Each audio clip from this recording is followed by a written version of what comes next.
ఓం నమ శివాయ. ఓం నమ శివాయ. ముందుగా ఒక మంచి మోటివేషనల్ స్టోరీతో మనం స్టార్ట్ చేద్దాం. చిన్న కథ చెప్పుకొని కార్యక్రమానికి వెళ్దాం. సరే, ఒక వేటగాడు వేట కోసం బయలుదేరాడు. ఏం దొరుకుతుందా అని చూశాడు. మంచి లేడి కనిపించింది. ఆహా, బాగుంది అని చెప్పి ఆ లేడిని వేటాడాడు. లేడి చనిపోయింది. దాన్ని భుజం మీద వేసుకున్నాడు. ముందుకు వెళుతున్నాడు. తను సాయం సమయం అవుతోంది, చీకటి పడుతోంది. చూసుకోలేదు. కాళ్ళ కింద ఒక పాము పడింది. తొక్కాడు. తొక్కగానే ఆ పాము కాటేసింది. తొక్కిన పాము చనిపోయింది. కాసేపటికి వేటగాడు చనిపోయాడు పాము కాటు వల్ల. విషం ఎక్కుద్ది కదా, కాసేపటికి కరవంగానే చనిపోడు కదా. సరే, పాము చనిపోయింది, వేటగాడు చనిపోయాడు. చనిపోయిన లేడీ భుజం మీద ఉంది. 3 అక్కడ పడి ఉన్నాయి. కాసేపటి గట్టుగా ఒక నక్క వచ్చింది. నక్క వచ్చి చూసింది. ఆహా, ఏవి నా భాగ్యం! పాము, మనిషి, లేడి, ఇంత ఆహారం, ఏం చేసుకోవాలి, భలే లాటరీ తగిలింది. సో తొందరపడకుండా దీన్ని ఎలా తినాలో ప్లాన్ చేసుకోవాలి. ఓ 2 రోజులు పాముని తినొచ్చు, ఒక 4 రోజులు ఈ లేడిని తినొచ్చు, ఒక వారం రోజులు 10 రోజులు మనిషిని తినొచ్చు. సరే, ఇలా ప్లాన్గా తింటే మనకి చాలా రోజులు ఫుడ్ గొడవ ఉండదు, నెత్తుకునే పని ఉండదు. ఇలా ప్లాన్ చేసుకుందాం అనుకుంటుంది. ఈ పూటకి ఏదో ఒకటి తినేసి రేపటి నుంచి తినడం మొదలు పెడదాం. ఈ పూట ఏదో ఒకటి, సాయంత్రం అయిపోయింది కదా, ఈ పూటకి ఏదో ఒకటి తినేసి రేపు మార్నింగ్ నుంచి ప్లాన్ చేసుకుందాం అని చూస్తే అక్కడ విల్లంబులు గుచ్చుకొని ఉంటాయి. అక్కడ విల్లంబులు ఉంటాయి. ఒక విల్లు దానికి గుచ్చుకొని ఉంది, మిగిలిన వేటగాడి చేతిలో ఉన్నాయి కదా, అవి కింద పడి ఉంటాయి.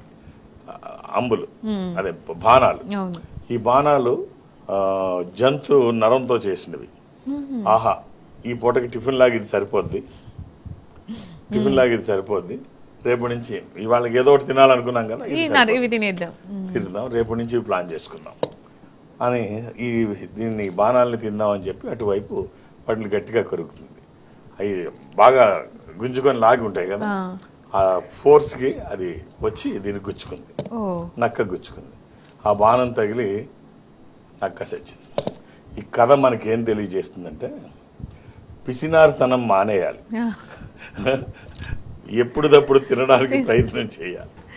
మరి కక్కుర్తి కొద్ది అంత ఫుడ్ ఉంది అనుకున్నప్పుడు కాబట్టి జీవితాన్ని ఎంజాయ్ చేయాలి. చాలా బాగా చెప్పారు. కడకు దొంగలకిత్తురో దొరలకిత్తురో అంటాడు. కాబట్టి పరావస్థ చెన్నైశ్వరి అంటాడు. కాబట్టి మనం ఎంజాయ్ చేయడానికి ట్రై చేయాలి జీవితాన్ని. ఇలా కొల్లబెడితే, కానీ మీరు చెప్పింది కొంతమంది విషయాలు అక్షరాల సత్యం. కొన్ని కోట్లు కూడబెడతారు, కానీ అది పూటకి తినడానికి, తృప్తిగా తినడానికి కూడా వాళ్ళకి మనసు రాదు.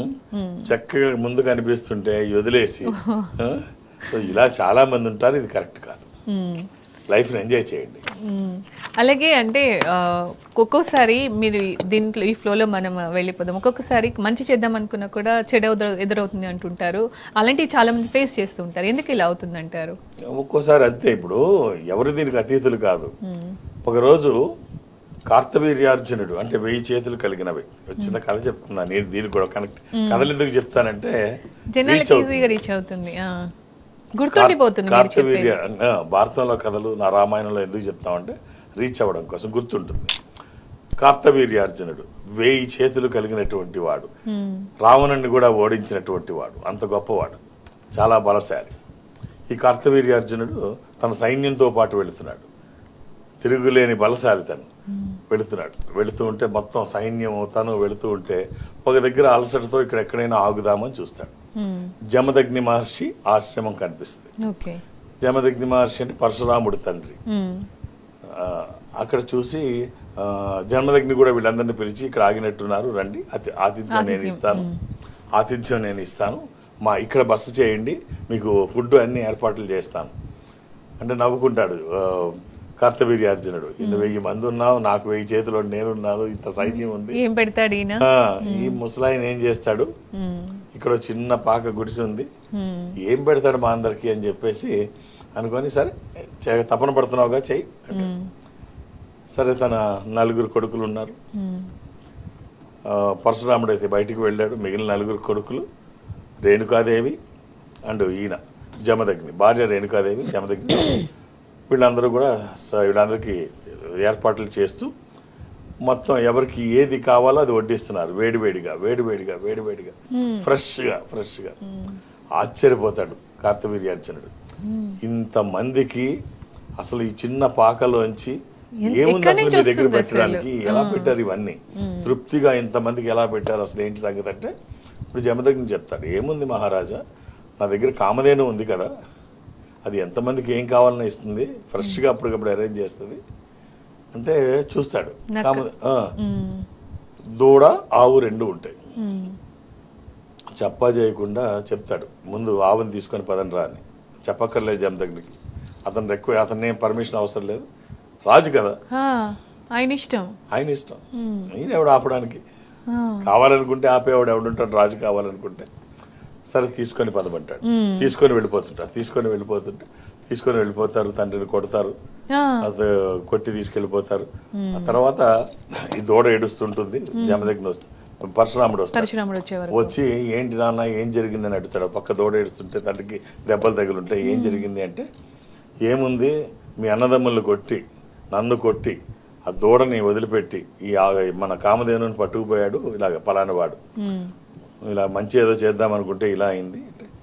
సర్లే అన్న, వాడు ఎక్కడికి పోతాడు నేను చూస్తాను. తన పరశువుని తీసుకొని వెళ్ళి ఆ 1000 చేతుల్ని నరికి తల నరికి అక్కడ ఉన్న 1000 మంది సైన్యాన్ని నరికి, ఈ కుర్రాడితో ఏమవుద్దులే అనుకుంటే మొత్తం అందరిని చంపేస్తాడు పరశురాముడు. చంపేసి అక్కడికి వచ్చిన తర్వాత, ఇప్పుడు అలా చేశాను అన్న అంటే, అరే పిచ్చవాడ ఎంత పని చేసావు, మనం బ్రాహ్మణం, ఇలాంటి హత్యలు మనం చేయకూడదు, ఈ పాతకం పోవాలి అంటే మళ్ళీ నువ్వు. సో ఇది ఏం చేస్తుందంటే, మంచి చేస్తే ఒక్కోసారి ఎవరికైనా తప్పవు ఇలాంటివి, ఏదో వచ్చిన వాళ్ళకి భోజనం పెడదాం అనుకుంటే ఈ పాతకం వచ్చి నెత్తి మీద పడింది, తన్నులు తినాల్సి వచ్చింది, కామధేను మళ్ళీ తెచ్చుకున్నాడు, వేరే విషయం. ఎవరైనా మీరు చెప్పింది ఏంటంటే ఎవరు అతిథులు కాదు, చేసేటప్పుడు కొంచెం వెనక ముందు చూసుకొని చేస్తే మంచిది. మంచి వాళ్ళకి చేస్తే మంచిది, దుర్మార్గులకి చేస్తే ఫలితాలు కూడా ఇలాగే ఉంటాయి.